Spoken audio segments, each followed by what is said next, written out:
place where you learn to drive and drive to learn. This is Rip Roaring Garage. I'm Alex. I'm going to do something a little bit different. We're going to be looking at two different videos that cover the exact same topic, driving technique, and we're talking about offensive driving. The kind of situation where screw James Bond, you got to pull a James Garner.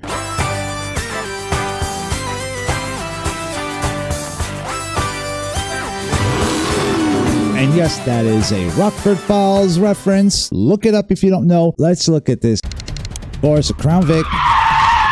There's a J-turn. High-threat driving is used for transporting goods, a dignitary, or a principal through a very threatening environment. My name is Keith Watts, and I am a professional driving and racing coach as well as a military driver trainer. I have a hunch they're not going to be relying on EVs transporting dignitaries. 3 driving techniques that can be used to safely flee Look or at his face. respond Look to at, a high-threat situation. Gotta love the Crown Vic. Very useful technique when you have a full front block, but you do have the space to do the J-turn behind you. A high-speed reverse would be the next best thing.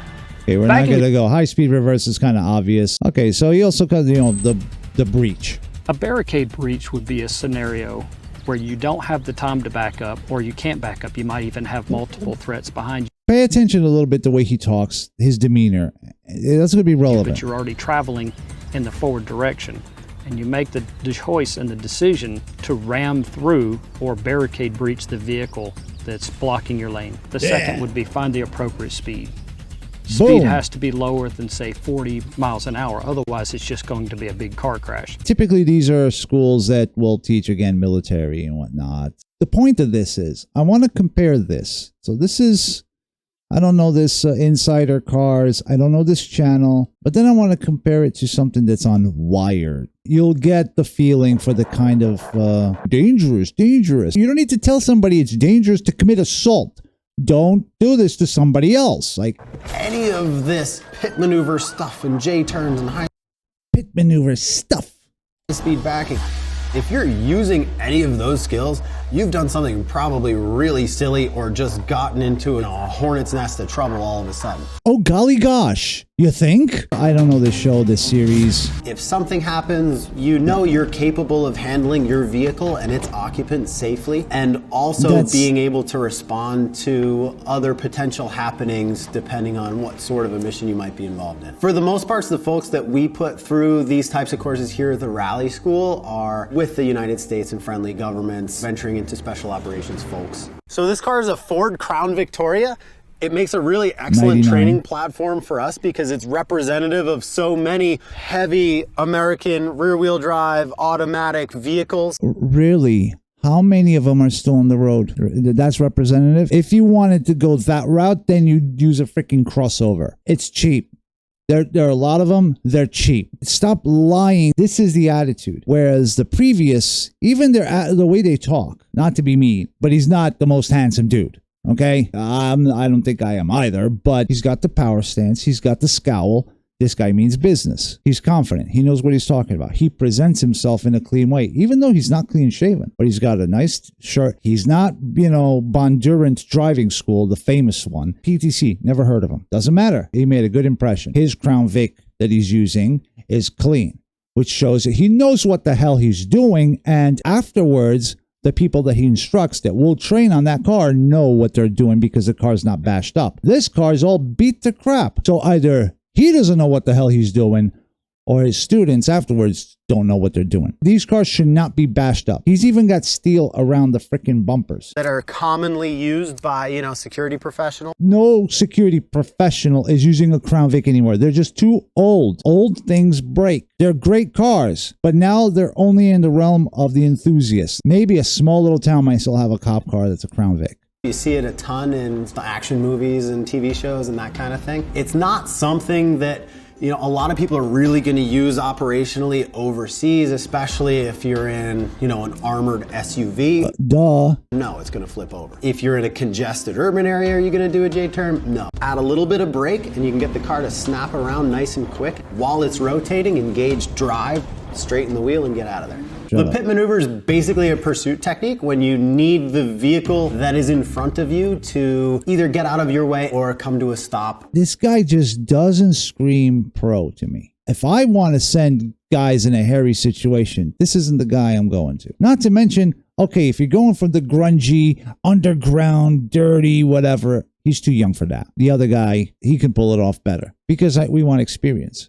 Image matters. This is coming from a guy that has long hair, so I always get assumed like, oh, you must be, token it hard. I don't. I don't do that. There's a reason for why I have the long hair. That's my choice. Same with this guy, but he runs a business. He's the face of this business. The way that we train it is, you've actually got to get through some extra. I don't like when I hear the way that we train it. Like, there's other ways and we do it differently. I don't want to hear differently. You want to train the same way. Personally, when I'm looking for a vehicle, I either select an older vehicle that doesn't have ABS and traction control and that sort of thing, or at least an older vehicle. It's usually easy to disable. You know, in this 2002 or 3 Subaru, I can pull a fuse or two, and in about 30 seconds, we're analog, no electronics. Analog, yeah. Basically, driving with ABS and traction control is like swimming with a life jacket on. You know, it's really easy to swim, and you can swim around just... Why don't you tell the public why you train with no ABS, traction control, stability track, and all that? Why? If the cars have it, like you say, what's the point? Because if that stuff fails, you want to know how to operate the vehicle. If you catch some hot lead, takes out that module, you still got to know how to keep that vehicle under control. But he doesn't say that. Just shows these pretty drone shots. ABS and traction control limit your car's performance a dramatic amount on a slippery road. You can't really stop that well. You can't get uphill sometimes. It can be frustrating. But ABS and traction control and also stability control, they're all wonderful systems and they've definitely saved lives. Why do I care? What is your purpose? Are you trying to train people or are you trying to put on a show for Wired? First time you approach an unfamiliar vehicle, there's kind of a little checklist that you can do. Let's not talk about checklists. You guys know I have checklists for everything. Number one's always going to be tires. What kind of condition are they in? Do they have air in them? Or do they have tread? That's actually not the number one. That's the easiest one you do, because you can just look. But if I'm getting in a car and I'm about to thrash it, I'm checking ball joints. Winter tires, much softer rubber, like a pencil eraser almost. You can hit it with your thumb and kind of squish it around, and that's what you're looking for in very cold temperatures to stay stuck to the road. Just gauging the tire. You're not going to stick to the road. Just the thumb test is just pushing in on the middle of the sidewall, and you should get, a 1/4 inch of deflection or so. Too hard's not really a problem. If it's too soft, it'll overheat and you'll have a blowout. The easiest sneaky trick is to get your left arm over the seatbelt, brace your left foot kind of over where the dead pedal might be, and turn yourself around in the seat, as much as possible. And my hand is at what would be 12 o'clock if the wheel were straight. No. I'm not very good at high-speed backing. I would need one more attempt. That's the guy that's training military personnel to drive defensively and tactically. This guy's attitude, even from the beginning, I think he's talking about like, oh, this is dangerous. You did something stupid or wrong. No, danger. Just watch and be entertained. Whereas this guy, he's actually putting out a video that'll show you some actual good tips. Watch some Bondurant videos. Hell, watch the Rockford Files. You'll learn so much driving techniques because that show, as corny as it is, they pioneered so much stunt driving that eventually those things, like they call it a J-turn because of Rockford, the Rockford Files. Point I'm getting at is that one is meant to teach, and it's meant to teach a different crowd. This culture of nanny, safety, whatever is why you get a video like this. It's all entertainment. You shouldn't learn how to do this. Oh, look, I'm so edgy. I wear a hoodie and I'm wearing a half helmet while I'm in the car. When they're doing this, you're wearing a helmet. Why expose yourself to the risk? Unless you don't understand the risk in which you want to look cool. Oh, goofy, I can't back up to save my life, even though I'm teaching and I don't know what contract I get from the military. Because talking about omnibus, it's like everybody's talking about spending, and this is what it's spent on. This kind of stuff. This attitude that I can be silly and goofy and joke around. That's in all of our nature. There's low T goofy, and then there's normal man, goofy. See, that's what I'm talking about, okay? This guy, I'm sorry. I don't see, like, if this guy was either against me, I'd laugh. If he was next to me, I'd worry. There are young kids out there. They're starting to pick up, especially in this crazy world. They need to know how to survive. They need to know what do you do in case of confrontation on the street, in case you got a deranged person with road rage. So learn.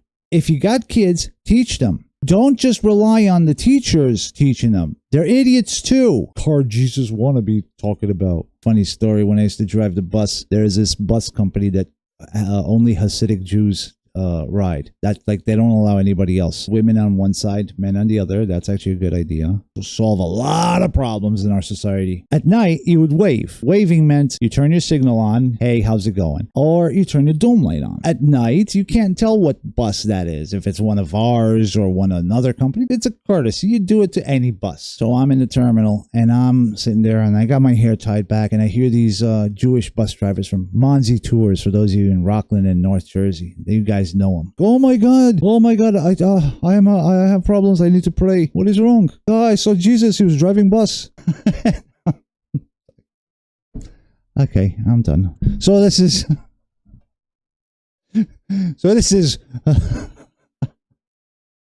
so I'm Alex. This is Rip Roaring Garage, where oil is thicker than blood. Hand me that like, and I hope you have a rip roaring day. Blessed be the bus. That's a Rockford Files. Bleh. With the New York Community Trust. No, there's no trust in New York or no community in New York. So.